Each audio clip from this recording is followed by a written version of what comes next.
Bonjour à tous et à toutes. Très heureuse de vous retrouver cet après-midi en compagnie du docteur Ngoli Mapi, avec qui nous allons parler de l'échographie. Bonjour docteur. Bonjour. Bienvenue dans l'émission docteur. Merci. Et docteur, pouvez-vous vous présenter à l'endroit de tous ceux qui nous suivent? Ok, je suis le docteur Ngoli Mapi. Je suis médecin généraliste et échographiste. Docteur, vous avez dit que vous êtes médecin généraliste et échographiste. Oui. Comment faites-vous pour concilier tous ces deux domaines en même temps? Ok, bon, ça dépend de la structure dans laquelle je suis employée. Et donc, en tant que médecin généraliste, je peux recevoir des patients et les prendre en charge et faire des prescriptions pour la paraclinique qui est l'échographie.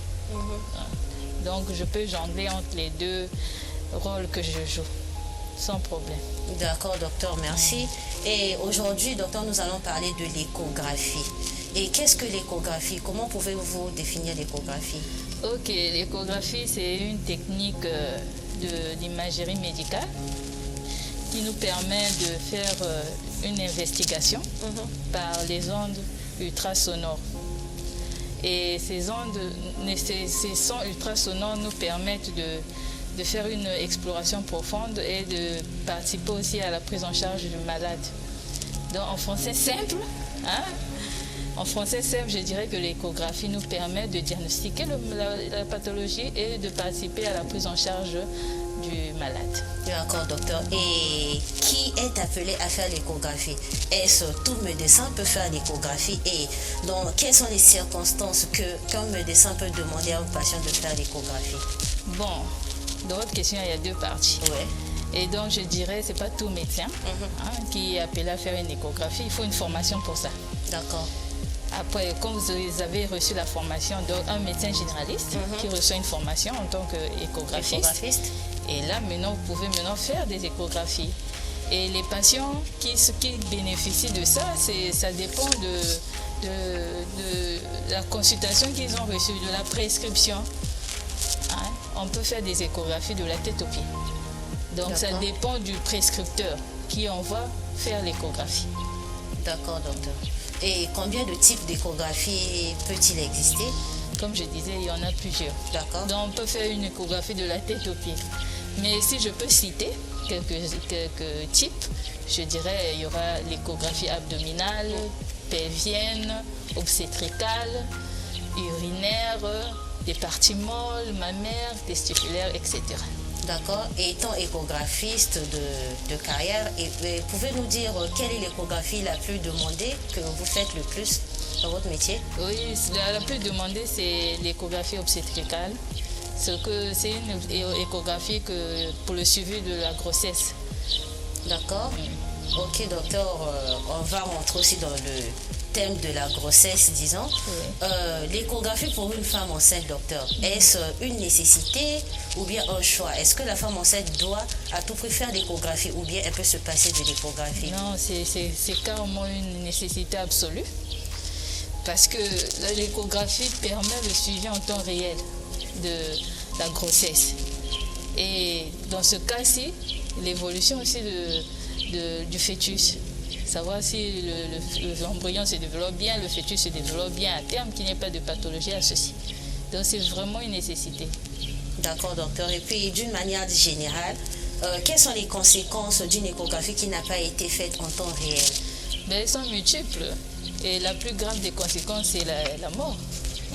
D'accord. Mais la plus simple, c'est la complication de la prise en charge. Vous avez des pathologies qui, pour être bien prises en charge, il faut les prendre à temps. Avoir un bon traitement dès le début. Et si vous avez traîné avec votre maladie à la maison, vous avez fait l'automédication, vous avez bricolé par-ci, par-là, et quand vous finissez quand même par faire une échographie, déjà ça sera compliqué. Parce que la pathologie s'est déjà étendue, pas seulement à une seule partie du corps, mais ça s'est étendu dans plusieurs organes. Et donc, il y aura une complication déjà pour diagnostiquer et une complication aussi pour la prise en charge, les traitements. Et ça peut arriver même, aboutir même à la mort du patient. Dans le cas d'une femme enceinte, par exemple, la complication, on peut s'attendre? C'est des dystocies. Les dystocies, c'est des accouchements difficiles. D'accord. C'est souvent les plus grandes complications, mais aussi l'apparition de malformations qu'on pouvait détecter à temps ou bien empêcher que ça arrive. D'accord. L'apparition de malformations et tout. Et donc, pour une femme enceinte, c'est mieux de commencer très tôt les échographies pour être sûr que tout se passe bien et que la grossesse évolue bien et que si on détecte déjà une pathologie, de la prendre en charge à temps. Et puis voir aussi le côté financier, c'est important. Parce que si on détecte à temps, ça sera moins coûteux que lorsqu'on a détecté la pathologie. Plus tard, ça va demander d'autres explorations, d'autres examens, et puis ça va devenir encore plus coûteux.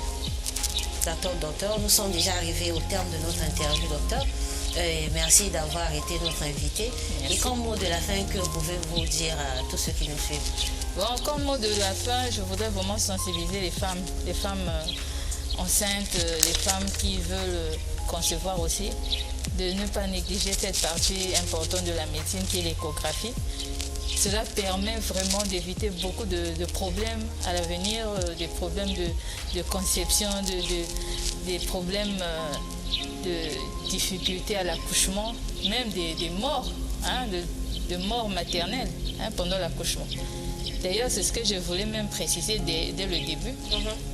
Avant l'apparition de l'échographie, le taux de mortalité maternelle était très élevé.